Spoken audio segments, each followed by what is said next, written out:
परिस्थिति है या हम आर्थिक है, कुछ जो भी प्रकार के हमें किसी भी प्रकार के हमें कष्ट है, उसमें हम कहते हैं कि परमपिता परमेश्वर इससे हमें मुक्ति दिला। मुक्ति तो वो दिलाते हैं, प्रार्थना भी सुनते हैं, मगर कर्म तो वो हमें इसी जीवन में भुगतने हैं। तो इस रूप में ना सही तो उस रूप में सही, मगर भुगतने हमें ही पड़ते हैं। तो उन कठिन जो समय हमारे पास होता है, उस समय में हम ये जाने कि जो भी ये परिस्थिति है वो हमें स्वयं झेलनी पड़ेगी। जो भी हमारे कर्म है वो हमें स्वयं को झेलने पड़ेंगे। तो हम अपने जीवन में जाने और पहचाने कि जो भी हमारे साथ हो रहा है वो सही हो रहा है। कभी ये ना सोचे कि हमारे साथ गलत हो रहा है, क्योंकि जब हम परमपिता परमेश्वर को अपने अंदर में जानेंगे और पहचानेंगे तो फिर हम एक प्रश्न को अपने जीवन में संभालेंगे कि जो कुछ होता है अच्छे के लिए होता है। अब ये हर किसी के लिए उचित ना होगा, मगर जो कुछ होता है अच्छे के लिए होता है। ये स्थिति किन के लिए है? जो जिन्होंने अपना पूरा जीवन परमपिता परमेश्वर के लिए समर्पित कर दिया, तो उनके लिए जो कुछ होता है अच्छे के लिए होता है, क्योंकि उनके लिए कुछ बुरा नहीं होता।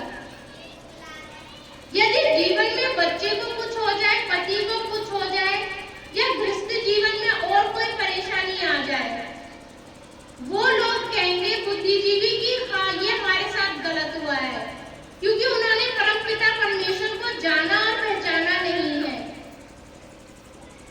जो भी परमपिता परमेश्वर को जान लेगा और पहचान लेगा वो ये शब्द कहेगा कि जो कुछ होता है अच्छे के लिए ही होता है, क्योंकि परमपिता परमेश्वर किसी के लिए गलत नहीं सोचते हैं।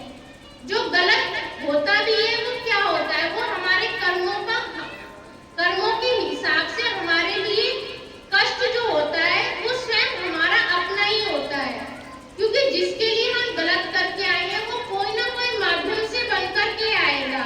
हमारे रिश्ते में पति होगा, पत्नी होगी, बच्चे होंगे, पड़ोसी होगा, अड़ोसी होगा, जिससे भी हमें दुख मिलेगा वो स्वयं हमारे अपने कर्म होंगे। इसीलिए हम किसी भी स्थिति में परमात्मा को दोष न दें कि इनके कारण से ऐसा हुआ है, क्योंकि स्वयं उनके कारण से नहीं। जिसको भी रिश्ते में हम दुख दे के आए होंगे उसी के कारण से हमें दुख मिल रहा है।